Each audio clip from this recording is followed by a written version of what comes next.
Picking up from last time, so storing information in your long-term memory. A good way to store information into your long-term memory is to create connections, to create good connections. So memory of information, or memory is better when your information can be connected visually in this study. So they had two groups. One group would simply repeat these sets of words together. So boat tree, boat tree, boat tree in one condition. In the other condition, instead of just repeating the words, participants were instructed to try to visually imagine what the combination of those two words would be. So here's an illustration of a boat tree. And the result was that people who imagined the words instead of just reciting them to themselves did a better job of remembering later on, which tells you a little bit more about the fact that the meaning is stored into your memory better than just the semantic representation of the words. So it's also better if you relate the information to yourself. That's another way to create a connection. So in one condition of this experiment, people were asked to rate the length of a word, and then in another condition, participants were asked to say if the word described them or not. So in this example, does the word shy describe you? So you're asked that, you say yes or no, you've made that reference in your mind, and then later on you're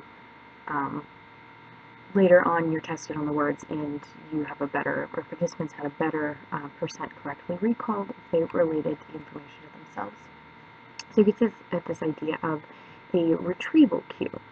So a retrieval cue is any kind of thing that you would associate, any connection associated with that information that you're storing, and then the presentation of that cue, that thing that you stored with the information, would reference your mind to make use of that connection and to remember that piece of information. We'll talk about that a little bit later.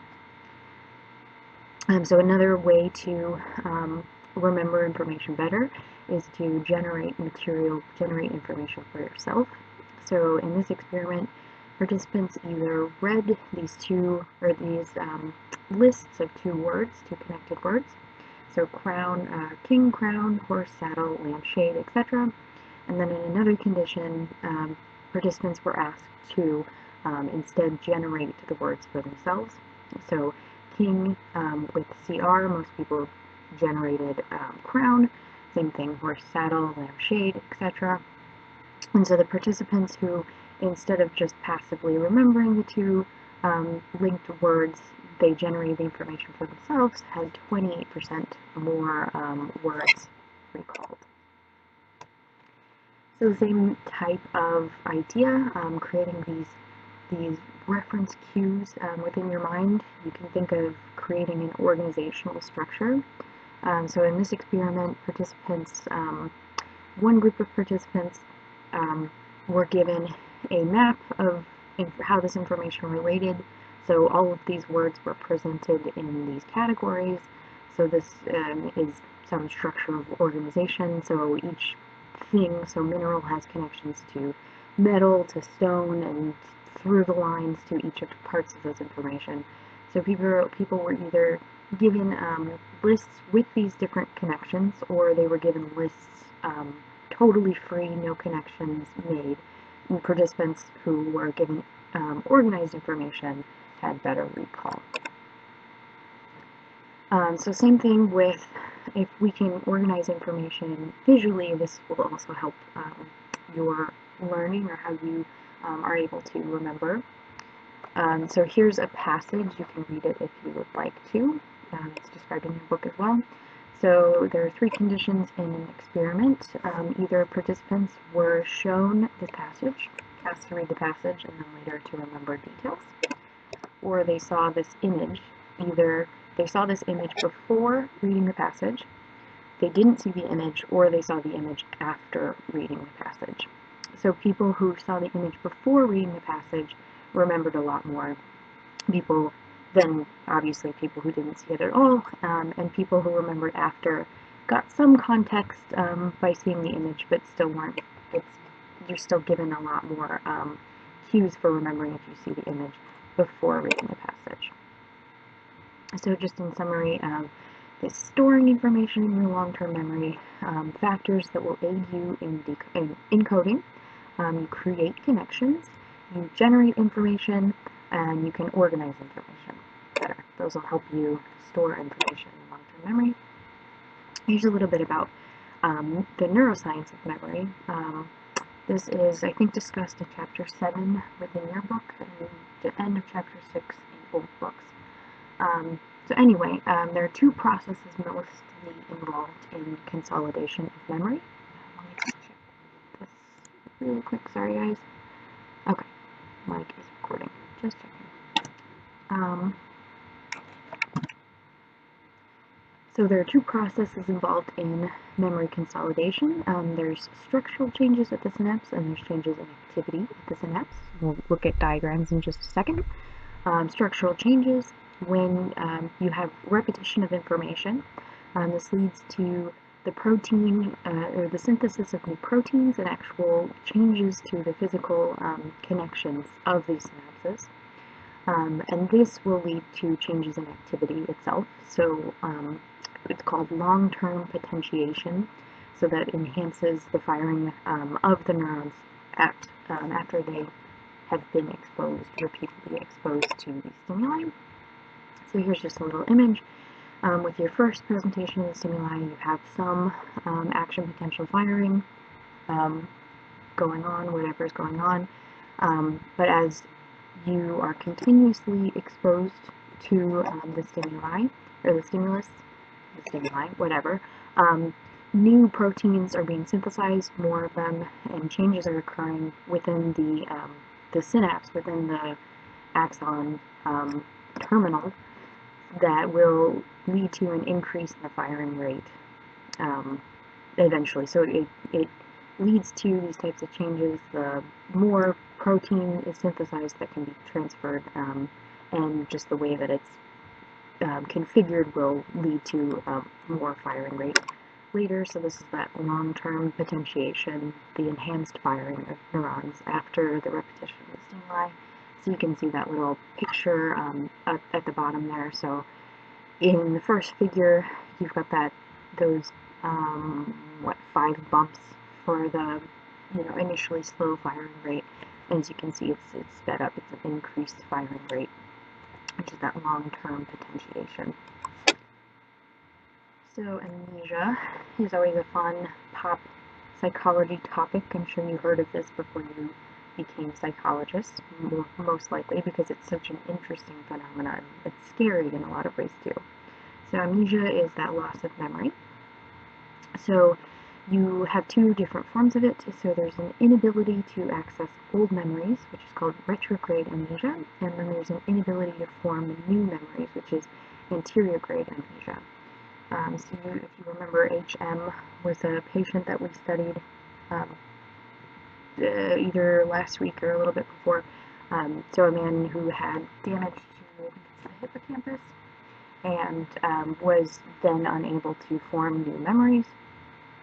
So that would be an anterograde. So that would be the effect of memory formation in the future. But that patient also had retrograde amnesia, which is that the memories in the past were also affected by that traumatic injury, the surgery. So this graded amnesia line at the bottom kind of shows you that up into that point of injury, the memories that are closest to the point of injury are the ones that are most affected. So things that happened 5 minutes ago are going to be much more affected than things that happened 5 years ago, if you have a traumatic injury that leads to amnesia, which is very rare.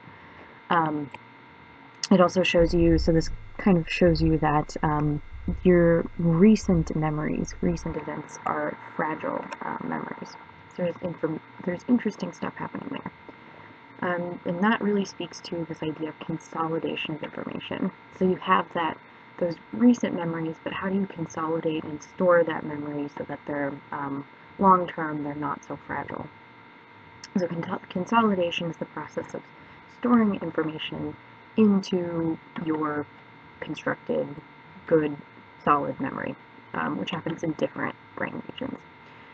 So you're transforming your new memories from your fragile state, in which they can be disrupted, to the more permanent state in which they are resistant. I mean, not perfectly, but they're going to be most resistant to disruption. So the longer back you can remember, there are definitely factors that influence that, but just keep that in mind for generally how it works. So this consolidation happens in two ways.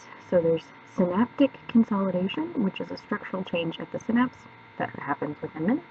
And then there's systems consolidation, we'll talk about in a little bit, which is a gradual reorganization of all of your circuitry, your mental circuitry, to be able to keep that information, so it's on a larger time scale.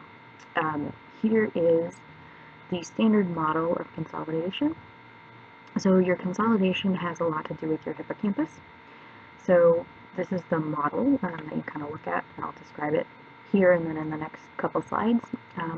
So your hippocampus is initially what's activating a lot of information, or is very active when you're remembering that new information. So the new information comes in and hits your cortical areas, but it forms connections to your hippocampus. So those areas are activated, but the connections are really represented with your hippocampus.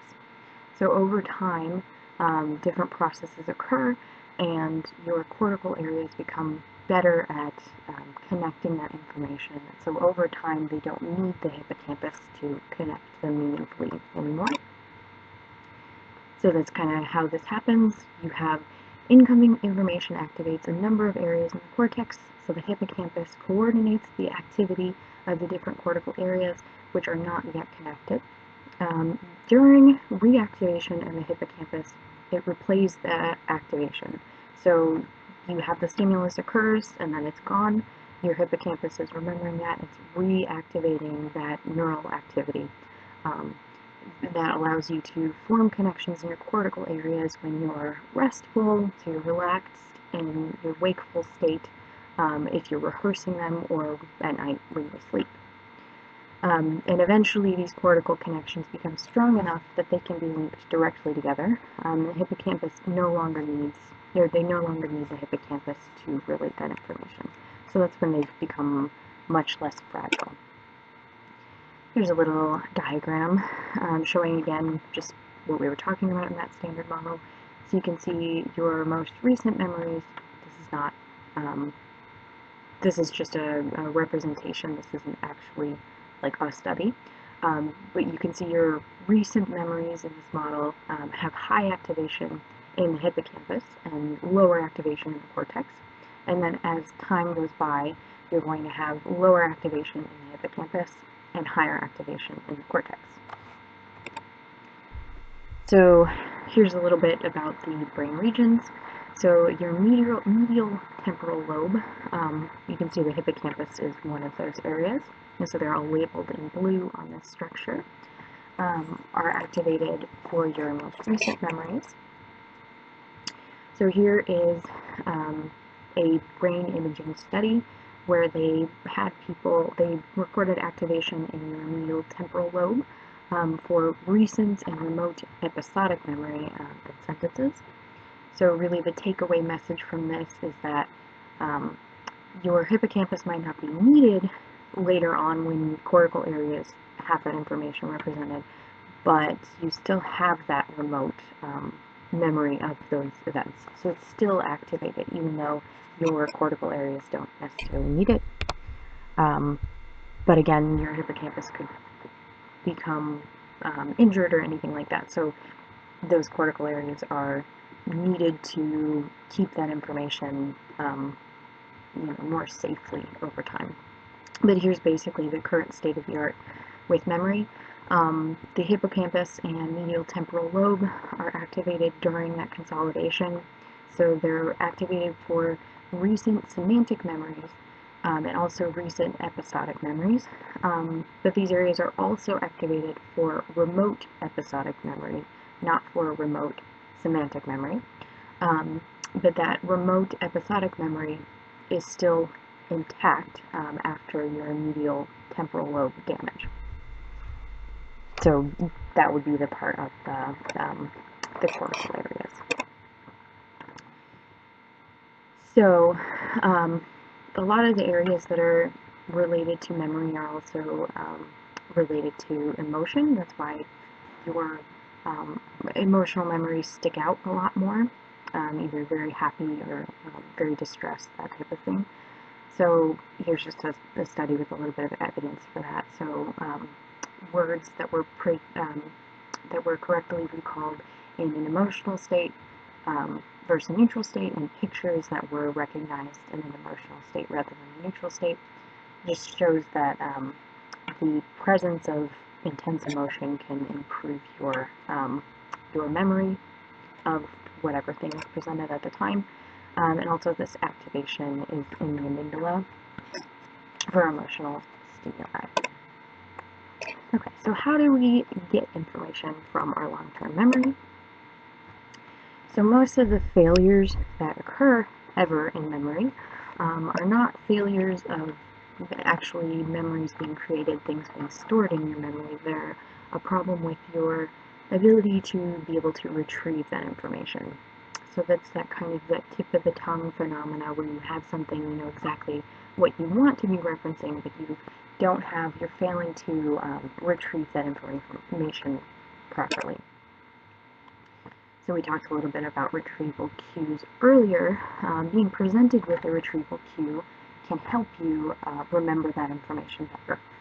If you have that cue associated with that information, and those are stored together, it makes sense that bringing up one might stimulate the other. So being in a familiar location, or a location that was associated with a past memory, having a smell associated with a past memory, or a particular sound.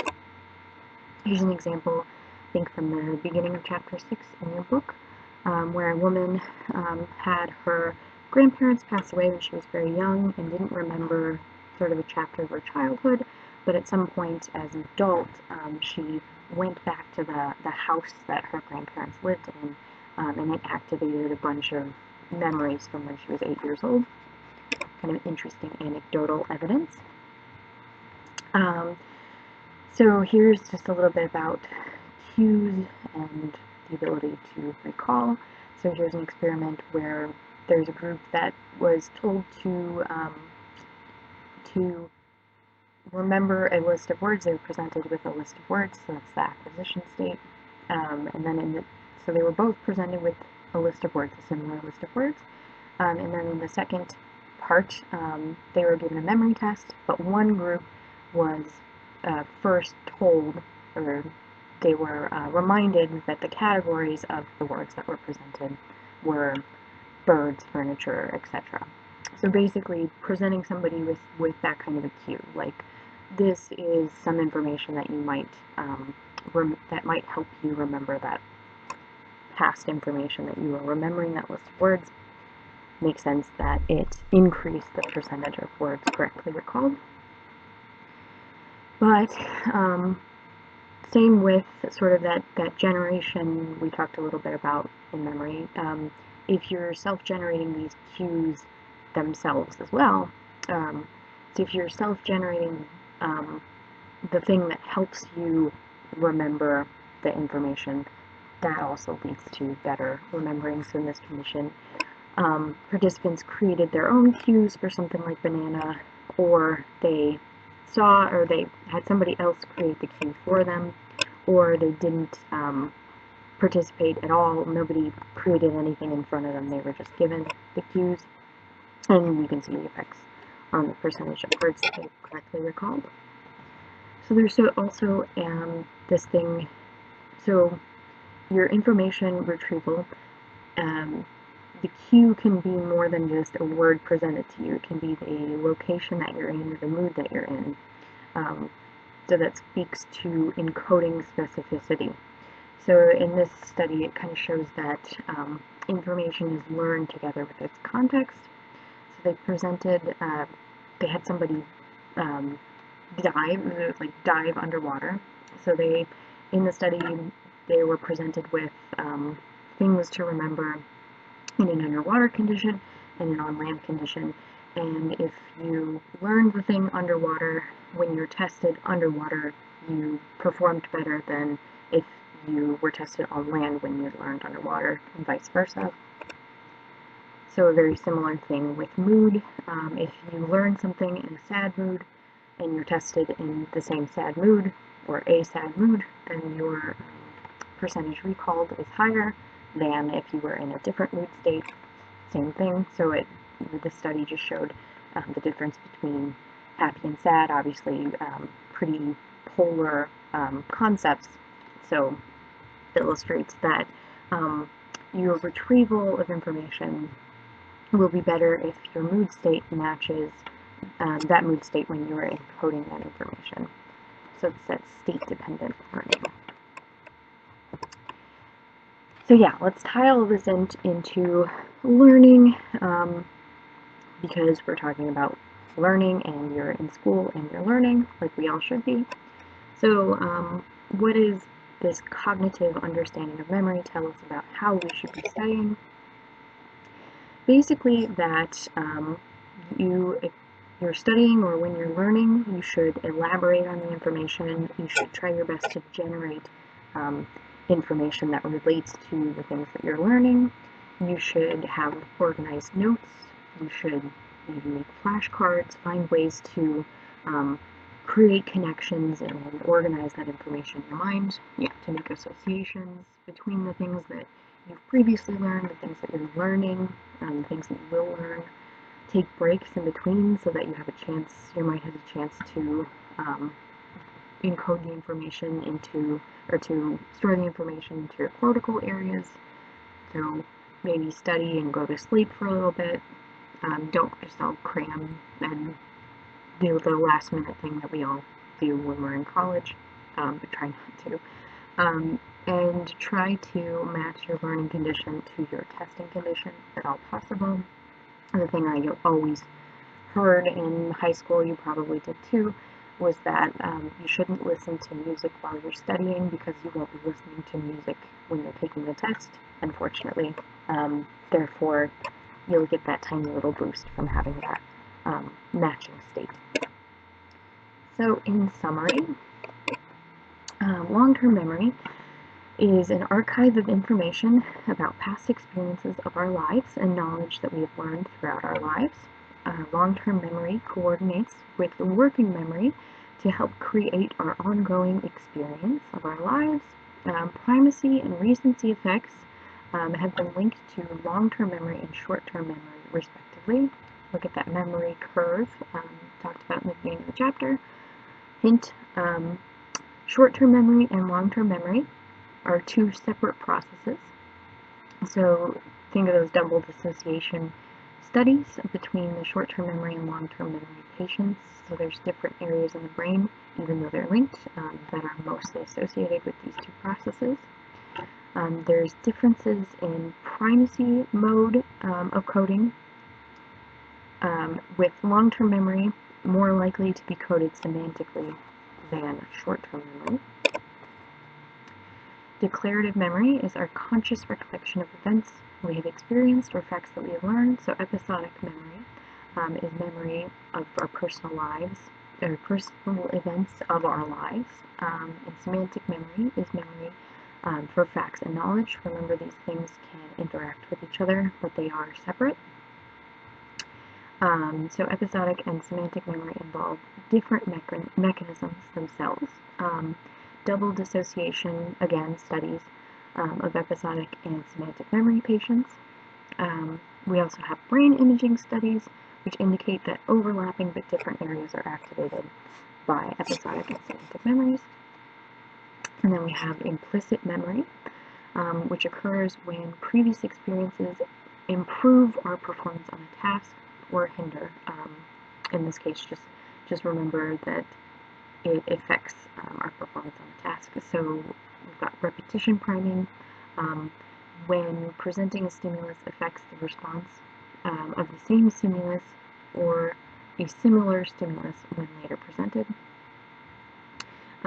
So in this case, there were two studies that both had positive effects. So you were demonstrating a learning that people weren't consciously aware of, but in repetition they were getting better at the task. And then you have procedural memory, which is the memory on how you're physically doing things. So encoding is the process of how to store information in your long-term memory. There are levels of processing theory, or the levels of processing theory state that memory depends on how information is encoded or programmed into the mind. There are factors that aid in our encoding, which are finding connections within the information, generating information for yourself, organizing the information in meaningful categories. Formation of memory is associated with structural changes at the synapse. The structural changes are then translated into enhanced neuron firing and as indicated by long-term potentiation, that process. So consolidation transforms new memories into a state in which they are more resistant to disruption. So synaptic consolidation occurs at synapses and is very rapid. And then system consolidation involves the reorganization of cortical areas or cortical circuits, and it's slower. It's described with the hippocampus stuff. So the standard model of consolidation proposes that memory retrieval depends on the hippocampus during consolidation. After consolidation is complete, retrieval involves the cortex, the cortical areas, and the hippocampus is no longer needed. There's evidence supporting the model, and also evidence supporting the idea that retrieval of episodic memories always involves the hippocampus. Memory for emotional stimuli is generally enhanced compared to memory for neural stimuli, and retrieving long-term memories is aided by retrieval cues. Principles of encoding specificity states that you learn information along with its context, so how it's being presented to you, other things that are being presented at the same time. According to the principle of state-dependent learning, a person's memory will be better when his or her internal state during retrieval matches the state during encoding. And these are the five principles from your book that can be applied to your studying that will help you in generating memories, to elaborate and generate information, to organize, to associate, to take breaks, and to match learning and testing conditions. So that's chapter 6. You're now ready to start studying or potentially take exam number 2. Hopefully this is not as challenging for you guys. I will post the slides for the review, but it's basically exactly the same as going through the lectures, so I would urge you to flip through the lecture videos or the lecture slides and just make sure you watch anything that you've missed before. Good luck. Let me know if you have any questions, and have a good day.